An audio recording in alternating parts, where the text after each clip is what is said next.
안녕하세요, 여러분. 굿모닝 행동학 진행하는 여러분의 영디 최영희입니다. 자, 우리 오늘 들어가는 패트는 지난 월요일부터 시작을 했었던, 그러니까 어제죠. 행정학 이론에 대한 내용인데 정말 너무너무 중요해서 제가 엄청 강조를 했습니다. 행정학 이론 파트에 일단 오늘 전반부 파트에서는 제가 인간관계론 내용까지 좀 정리를 해보려고 하고요. 행정학 성격에 대한 내용부터 차근차근 정리를 해보도록 하겠습니다. 행정학은 제가 여러 가지 성격을 논할 수 있다고 얘기를 했잖아요.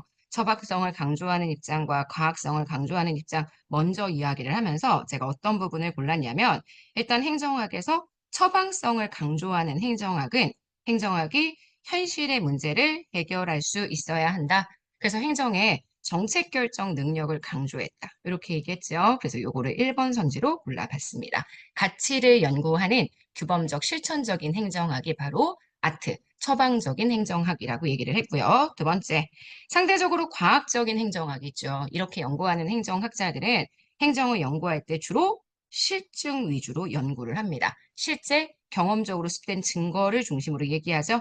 원인과 결과 관계를 규명하고자 해요. 인과관계의 규명을 통해 행정 현상을 설명하고자 예측하고자 하는 가치 중립적인 행정학 연구, 이게 2번 선지입니다. 그래서 처방성과 과학성이 가장 중요하다. 뭐 보편성과 특수성도 중요하고요. 뒤에 나오는 여러 가지 내용들도 중요하지만 제가 가장 중요하게 보셔야 되는 게 요거 처방성과 과학성. 하나 더 있었습니다. 바로 방법론적 개체주의와 전체주의. 방법론적 개체주의가 미시와 연결이 된다라고 얘기했고요. 방법론적 전체주의가 거시와 연결이 된다. 이렇게 얘기를 했죠. 그래서 방법론적 개체주의는 부분이 전체를 결정한다. 그리고 집단과 개인이 다른 독특한 속성을 가지고 있다. 집단 개인과 다른 독특한 다시요. 부분이 전체를 결정하며 개체의 속성이 집단의 속성을 대변한다라고 얘기하는 것은 방법론적 개체주의고요. 우리 선지로 고른 건 제가 전체주의를 선지로 골랐네요. 자, 전체가 부분을 결정합니다. 그래서 집단은 개인과 다른 무언가의 독특한 속성이 있다. 그러니까 전체를 따로 연구해야 한다. 전체가 부분을 결정하니까 실제 전체가 부분과 다른 성격을 가지고 있다. 연구를 어떻게 해야 한다? 전체를 중심으로 해야 한다. 그래서 개인과 다른 독특한 속성을 보여한다. 그래서 이게 방법론적 전체주의의 입장이다. 이걸 가지고 제가 3번 선지를 골라봤습니다. 사회 실제론의 관점과 연결된다는 것도 기억해 주시고요. 그래서 거기에 더불어 미시와 거시, 중범위 이론까지 결정론과 임의론, 규범적 접근과 경험적 접근, 요게 아트적인 접근, 요게 사이언스적인 접근이다라고 보실 수 있습니다. 연역적 접근, 귀납적 접근까지 여러 가지 접근 방법을 봤는데요. 사실 이 접근 방법 전체 중에서는 방법론적 개체주의와 전체주의, 처방적인 성격이냐, 과학적인 성격이냐, 우리가 1번과 4번에 나와 있는 내용이 중심이 된다라고 말씀을 드렸습니다.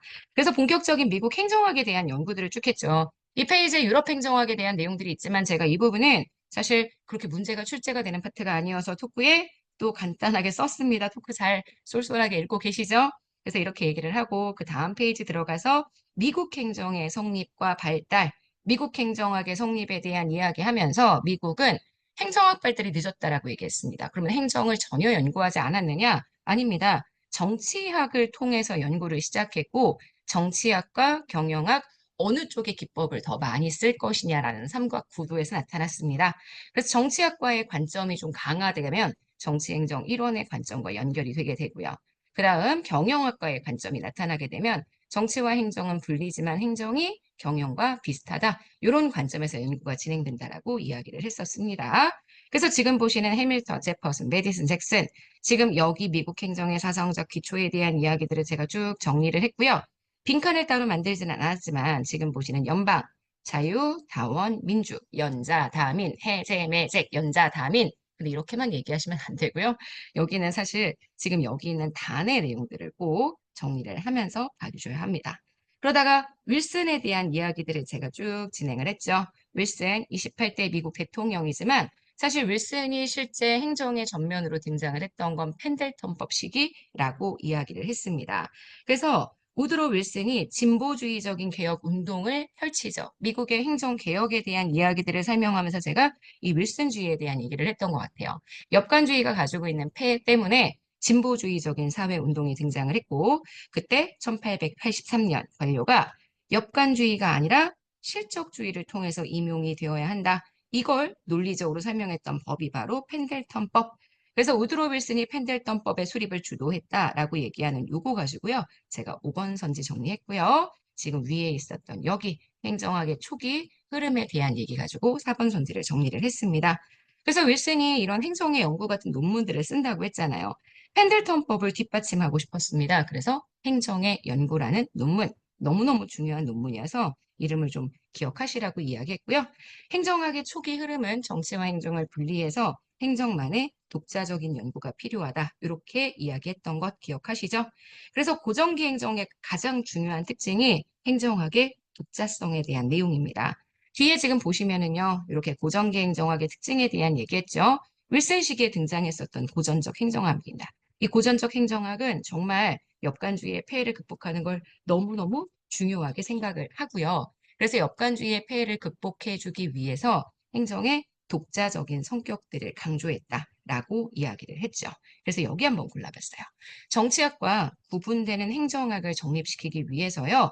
유럽의 관방학, 경영학의 조직론, 사실 관방학보다 더 중요한 게 경영학의 조직론입니다. 이러한 것들을 통해서 행정이 가지고 있는 독자성을 강조했다. 제가 이렇게 해서 이 두 가지 빈칸을 가지고요. 문장을 구성을 했습니다. 그게 여러분 지금 보시는 7번 선지가 되겠죠.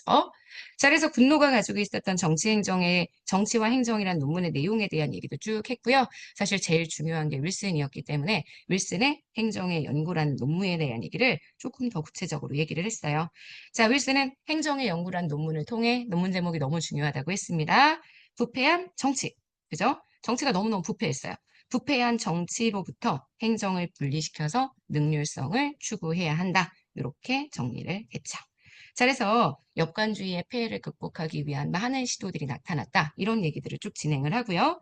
그래서 윌슨의 행정 연구에 대한 내용이 계속 반복이 됩니다. 그 다음으로 들어가 주시게 되면 그래서 고전적인 관리 이론들이 실제 어떤 형태로 나타나느냐. 고전적인 관리 이론의 의의에 대한 이야기도 진행을 했고요. 배경에 대한 얘기도 진행했습니다. 주요 이론에 대한 얘기도 했고요. 사실 제일 중요한 게 과학적 관리론과 행정 관리론이라는 본격적인 연구의 내용이죠. 지금 이 과학적 관리론 연구에서도 누가 진짜 중요하다고 했냐면 제가 테일러가 정말 중요하다고 얘기를 했고요.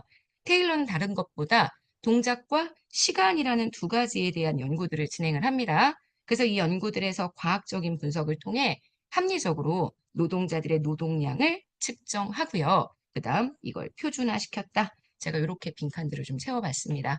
그래서 노동자들의 과업량을 설정하고 초과 근무에 대한 성과급도 지급하고 전문적인 감독자가 관리 감독 역할을 수행하고 관리자는 경영을 하고요. 부하는 일상적인 업무를 표준 운영 절차에 따라 진행해야 한다. 이렇게 이야기를 했죠. 또 행정관리론의 대표적인 학자가 바로 귤릭입니다. 귤릭의 가장 중요한 모형이 바로 이 포스트 코브 모형이어가지고요. 행정관리론의 대표적인 학자인 귤릭, 그의 모형에 포스트 코브, 기획, 조직, 인사, 지휘, 조정, 보고, 예산 이 모든 것들이 브라운로 위원회를 통해서 개발되었다. 제가 이런 얘기들도 쭉 했었습니다. 이게 여러분 지금 보시는 10번 선지의 내용이 되겠죠. 자, 그 다음 11번 선지 들어가 볼까요? 우리가 이야기하는 이 과학적 관리론이나 행정관리론과 같은 고전기 행정학 이론들, 폐쇄적인 환경관, 너무 중요하다고 했습니다. 폐쇄적인 환경관에 입각하고 있다는 건 아직 행정이 조직의 외부 환경과의 상호작용을 하지 않는다. 그래서 조직을 관리하는 유일 최선의 관리 방식이 있다는 걸 전제한다. 이렇게 말씀을 드렸었죠. 그래서 여러 가지 한계점들에 대한 얘기를 했고요. 그 다음 인간관계론 얘기들을 쭉 시작을 했습니다. 아시겠지만 인간관계론은 과학적 관리론이 가지고 있는 너무나 기계적인 능률 방식에 대한 그러한 반성에서 시작을 합니다. 조직 내에 분명히 인간의 사회적 능률성이라는 게 있을 텐데 그 사회적 능률성을 향상시킬 수 있는 인간적이고 민주적인 관리, 이게 필요하다라고 얘기를 했죠. 이 인간관계론이 등장하게 만들었었던 대표적인 바로 계기가 호손 실험인데요. 이 호손 실험이 가지고 있었던 특징, 본래의 연구의 의도는 과학적 관리론을 정말 구체화시키는 거였는데 본래의 의도와 달리 과학적 관리법을 비판하고 인간에게 뭐가 필요하냐? 심리적 관리 기법이 필요하다. 이 관리 기법의 중요성을 강조하고 있다. 이렇게 얘기하면서 제가 호손 광정의 구체적인 실험 내용도 설명을 했고요. 호손 실험을 통해 조직 내에 비공식 집단의 중요성이 부각됐다는 이야기도 했습니다. 뒤로 가시면 이 신공공 관리론, 아니 죄송해요. 우리 인간관계론이 가지고 있는 특징들을 쭉 설명하면서 사회적 능률성 중시한다, 비공식 구조 강조한다, Y이론이다. 하지만 여전히 너무 생산성을 중시한다고 얘기를 했고요. 특히 폐쇄적인 조직론. 환경에 대한 의미는 조금 이해를 하기 시작해요. 환경 유관론의 입장이라고 표현을 하거든요. 하지만 여전히 환경과의 연계성을 구체적으로 언급하지는 않았다라고 얘기할 수 있기 때문에 폐쇄적 조직관을 가지고 있다. 폐쇄적 환경관을 전제하고 있다. 요걸로 14번을 정리해 봤습니다.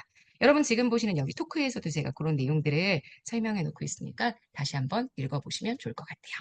자, 그래서 마지막에 과학적 관리론과 인간관계론의 비교까지 이게 우리가 오늘 정리한 월요일의 내용입니다. 월요일 날은 사실 요거 뒤에 행태주의와 신행정학까지의 내용들을 나갔는데 제가 일단 오늘은 여기 과학적 관리론과 인간관계론까지 정리를 했고요. 내일은 다시 행정국가 시계 이론으로 들어가도록 하겠습니다. 여러분 매일매일 아침마다 굿모닝 행정학으로 정말 열심히 공부해 주셔야 합니다. 어제 공부했던 거 내일 공부했던 거 모레 이렇게 하나하나 정리해가면서 하다 보면 정말 여러분들이 행정학을 잘 공부하고 있다는 생각이 드실 수 있을 거예요. 자, 오늘 하루도 여러분 겁니다. 우린 내일 수요일 아침에 만나도록 하겠습니다. 여러분, 안녕.